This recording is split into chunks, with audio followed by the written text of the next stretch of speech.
बिस्मिल्लाहिर्रहमानिर्रहीम dear students, आज हम पढ़ने वाले हैं एफएससी पार्ट 1 बायोलॉजी से चैप्टर 1 और उसका introduction.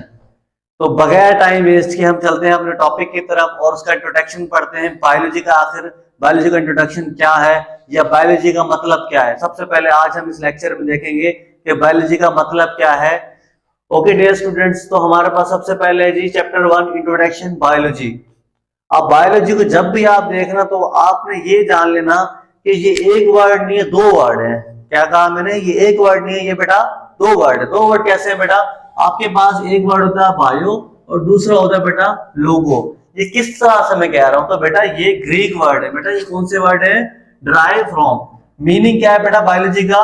Drive from two Greek word. दो ग्रीक वर्ड से आपके पास बायोलॉजी बनती है। वो दो ग्रीक वर्ड कौन से हैं वो अभी आपको मैजिकल वर्ड में लिख के दिखाता हूं। एक आपके पास है बेटा बायोस और दूसरा बेटा आपके पास है जी लोगोस। बेटा बायोस का जब हम मतलब देखते हैं तो बायोस का मतलब होता है बेटा life. Okay dear student, bios का मतलब होता है हमारे पास लाइफ, जिसको हम सिंपल बायो कहते हैं। जबकि लोगोस का मतलब होता है बेटा स्टडी। Logos mean study. तो बेटा हम यहां से आसानी से हमारे पास एक डेफिनेशन बन सकती है बगैर कोई मेहनत किए। और इस डेफिनेशन को हम कहेंगे लिटरल मीनिंग। क्या कहेंगे बेटा इसको? लिटरल मतलब लफ्जी मतलब क्या है? क्योंकि बायो हमारे पास एक यूनानी जुबान का लफ्ज, जिसका लफ्जी मतलब निकलेगा बेटा हमारे पास सिंपल। अगर मैं डेफिनेशन कहूं, मैंने यहाँ पे आपके लिए आपकी आसानी के लिए 3 डेफिनेशन कही है, क्योंकि हर तरह का स्टूडेंट होता है। हर तरह का स्टूडेंट चैनल को वॉच कर रहा होता है, वीडियो को वॉच कर रहा होता है। कोई एक्स्ट्रा ऑर्डिनरी होता है, कोई ऑर्डिनरी होता है। तो वो उन सब के लिए यहाँ पे मटेरियल मौजूद है। तो सिंपल सी जो सबसे सिंपल डेफिनेशन है बेटा वो डेफिनेशन नंबर 1 है, जो हमारे पास क्या है? स्टडी ऑफ लाइफ या स्टडी ऑफ लिविंग थिंग्स। क्योंकि हम लाइफ को एज अ लिविंग थिंग्स भी कह सकते हैं। तो हमारे पास पहली डेफिनेशन क्या होगी बेटा? Study of life. लेकिन आपको पता है कि आप क्या पढ़ रहे हो बेटा? साइंस पढ़ रहे हो। हम इसकी एक और डेफिनेशन बना सकते हैं कि branch of biology branch of science भी deal with the study of living things.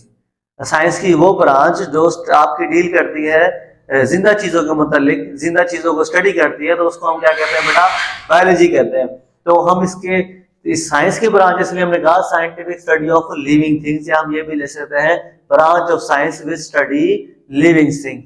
Okay बेटा, क्योंकि आपको पता है कि ये तो कोई भी डेफिनेशन बता सकता है कि जिसको ये मतलब पता चल गया दो वर्ड के बायोस और लोगोस, वो तो जुगे वाले बैठ के बता देंगे बेटा कि स्टडी ऑफ लाइफ है। तो आप क्या, आप तो एफएससी पार्ट 1 में आ गए, मतलब फर्स्ट ईयर के स्टूडेंट हो, तो आप कम से कम scientific study of living things तो करो ना। ओके डियर स्टूडेंट, तो scientific study of living things. लेकिन अब आपके जहन में एक सवाल आएगा कि सिर्फ साइंटिफिक स्टडी हो, मतलब जो बायोलॉजिस्ट होगा क्या वो सिर्फ और सिर्फ लिविंग थिंग्स स्टडी करेगा? तो फिर आपके जहन में आपके आएगा कि आपने 10th में इकोलॉजी का चैप्टर पढ़ा था, जिसमें आपने देखा था कि वहां पे आप इन्वायरमेंट से इंटरेक्शन कर रहे थे। मतलब आप ये भी देख रहे थे कि अगर ऑक्सीजन नहीं होगी तो हम जिंदा रह सकते हैं? नहीं रह सकते। ऑक्सीजन क्या है?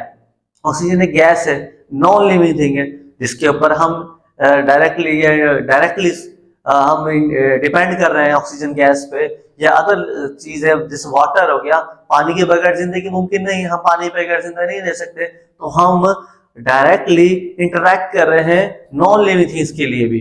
तो इसलिए एक और थर्ड डेफिनेशन है बेटा, ये आपके पास सेकंड डेफिनेशन है, जबकि ये क्या हमारे पास थर्ड है, जिसमें हमने सिर्फ इतनी बात करनी है scientific study of living things. क्योंकि यहाँ पे इस डेफिनेशन में हमने सिंपल स्टडी की थी, इसमें हमने साइंटिफिक स्टडी की थी, और यहाँ पे हमने कहना है कि scientific study of living things वही वाला। बस हमने क्या करना है? As well as non living things, वो चीजें या एज वेल एज वो जिंदा चीजें विच अफेक्ट देम, जो क्या कर रही है बेटा उसके ऊपर असर कर रही है। जैसे कि मैंने आपको बता दिया ऑक्सीजन हो गया, वाटर हो गया, अदर गैसेज हो गई, जिनके ऊपर हम क्या इन्हिसार करते हैं। तो इसलिए हमने एक बेहतरीन डेफिनेशन बनाई है scientific study of living things as well as non living thing which affect them. तो हमारे पास बेटा अगर आप ये लिखो तो हो सकता है आपको 0.5 मार्क्स मिले। ओके, ये लिखो तो हो सकता है आपको 1। अगर आप ये लिखोगे तो इंशाल्लाह आपको पूरे 2 मार्क्स मिलने वाले हैं। ठीक है बेटा। अब आपके जहन में एक सवाल हो रहा होगा, सर लाइफ क्या है? सर लाइफ क्या? क्योंकि हमने हर चीज में क्या कर रहे हैं, हम लाइफ का जिक्र कर रहे हैं। इधर भी हमने लिविंग थिंग्स, इधर भी हमने लिविंग थिंग्स। तो आपके जहन में सवाल आ सकता है, और ये सवाल आना भी चाहिए, क्योंकि आपके इस बुक का नेक्स्ट जो शॉर्ट क्वेश्चन होता है, एक तो शॉर्ट क्वेश्चन होता है बेटा ये कि बायो की आप डिफाइन करें, और बायो डिफाइन के साथ बेटा आपने ये उसके लिटरल मीनिंग, लफ्जी मतलब वगैरह जरूर बताने हैं, तभी आप 2 मार्क्स सिक्योर कर पाओगे।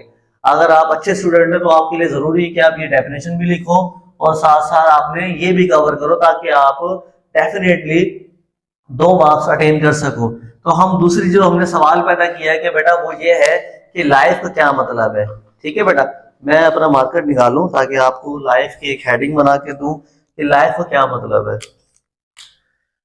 तो बेटा लाइफ का जो मतलब है वो आपकी इस बुक में, या ये भी कह सकते हैं कि जो बायोलॉजिस्ट के पास से लाइफ का मतलब नहीं है, मतलब जो बायोलॉजिस्ट होता है या साइंस होती है उसमें रूह का कंसेप्ट नहीं होता। ये तो हम कहते हैं ना रूह का कंसेप्ट है, तो ये रूह का कंसेप्ट आपके पास फिलोसफर बताते हैं। कौन बताते हैं बेटा? फिलोसफर बताते हैं आपके पास, और आपके पास थियोलॉजिस्ट भी बताते हैं,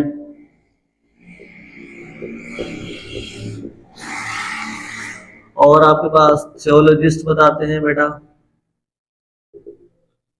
ठीक है बेटा, अब ये फिलोसफर कौन होते हैं और थियोलॉजिस्ट कौन होते हैं बेटा? फिलोसफर वो होते हैं जो फिलोसफी करते हैं, फॉर एग्जांपल जैसे जो पीएचडी की डिग्री या कोई एक सब्जेक्ट में स्पेशलाइजेशन करते हैं तो उसको हम कहते हैं फिलोसफर। जैसे हमारे पास अल्लामा इकबाल एक फिलोसफर थे, उनका मुझे एक शेर याद आ रहा है, इकबाल तेरी कौम का इकबाल खो गया, माजी तो सुनहरा था मगर हाल खो गया। तो मतलब अल्लामा इकबाल के अपने फलसफे थे, वो उनकी अपनी डेफिनेशन थी शायरी के मुतालिक, या उनके अपने थॉट्स से जिंदगी के मुतालिक। तो फिलोसफर्स के क्या होते हैं? थॉट्स होते हैं। और दूसरे कौन से होते हैं बेटा? थियोलॉजिस्ट होते हैं जो स्टडी करते हैं आपके थॉट्स को। स्टडी कौन किसको करते हैं बेटा? थॉट्स को आपके। ठीक है बेटा, ये आपको जो नए नए ख्यालात के बारे में बताते हैं कि ये नहीं ऐसा नहीं ऐसा हो सकता है, ऐसा नहीं ऐसा हो सकता है, तो वो कौन सा होता है बेटा? थॉट्स के जो बताते हैं वो थियोलॉजिस्ट होते हैं। फिलोसफर आपको फिलोसफी बताता है। तो आपके जहन में सवाल पैदा हो गया सर बायोलॉजिस्ट क्या बताता है लाइफ की डेफिनेशन? तो बेटा बायोलॉजिस्ट के नजदीक जो लाइफ की डेफिनेशन है वो कुछ प्रोसेसेस पर है, मतलब चंद एक प्रोसेसेस है जिनको वो कहता है कि लाइफ की डेफिनेशन है। तो ये हम ये जो लाइफ की डेफिनेशन है जो बायोलॉजिस्ट बताते हैं वो इंशाल्लाह अगले नेक्स्ट लेक्चर में करेंगे। आज के दिन के लिए हमारा डेफिनेशन ऑफ बायोलॉजी है, और आपने भी लाजमी सोचना है कि आपकी जिंदगी के मुतालिक क्या फलसफा है। जो आपके थॉट्स हो हमारे साथ शेयर करें कमेंट बॉक्स में। अगर मेरी वीडियो आपको पसंद आई है तो लाइक सब्सक्राइब और शेयर करना ना भूलें। थैंक यू, टिल देन अल्लाह हाफिज।